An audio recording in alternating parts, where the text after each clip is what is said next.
Think that bump was an accident? It was a deliberate test.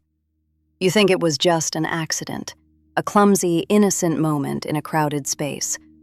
You immediately apologize. You step back quickly. You give up your ground without even thinking. That is exactly what they wanted.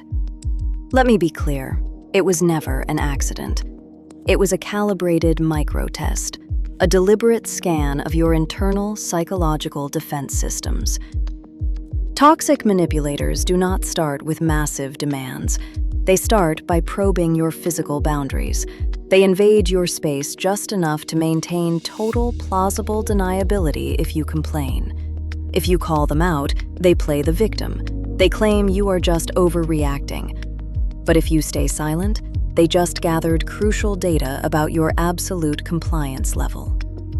Watch the corporate environment closely.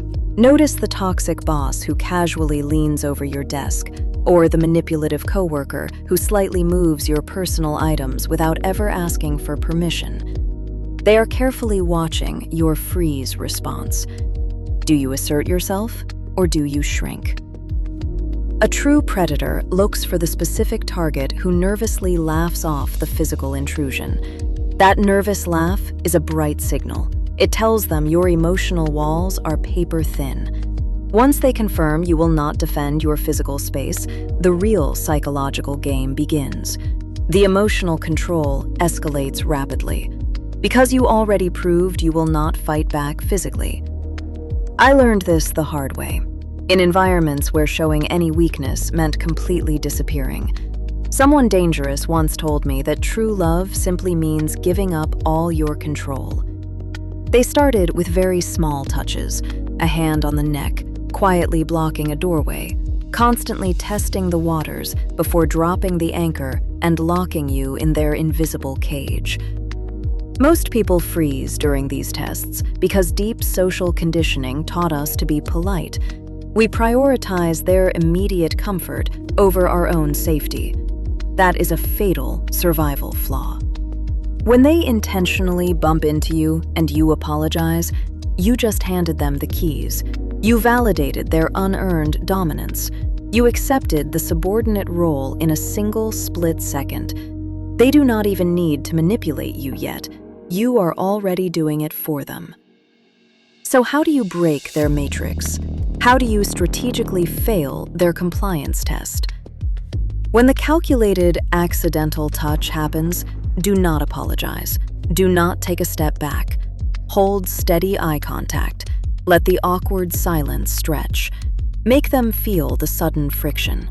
If they deliberately stepped on your toes, it is their job to say sorry, not yours. Keep your feet firmly planted. If they lean into your space, do not lean back. Claim your physical space aggressively. It is the absolute foundation of your psychological armor. A seasoned manipulator will instantly feel the shift. They absolutely hate dealing with unexpected resistance. They will usually back off immediately and go look for a much easier, compliant target. This survival rule applies everywhere: the corporate boardroom, the dark street, the modern dating scene. Predators heavily rely on your ingrained politeness to easily bypass your internal emotional security systems. Stop apologizing for simply existing in a space. You have every right to stand there. The next time someone conveniently invades your personal bubble, watch their micro-expressions very closely. Look for the hidden smirk. Look for the expectant pause waiting for your weak apology.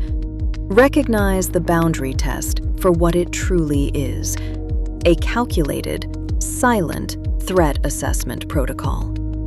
Pass the test by remaining entirely unmovable. Protect your space, stay sharp, and stay dangerous. Now tell me the truth. Who in your life constantly bumps into your personal boundaries?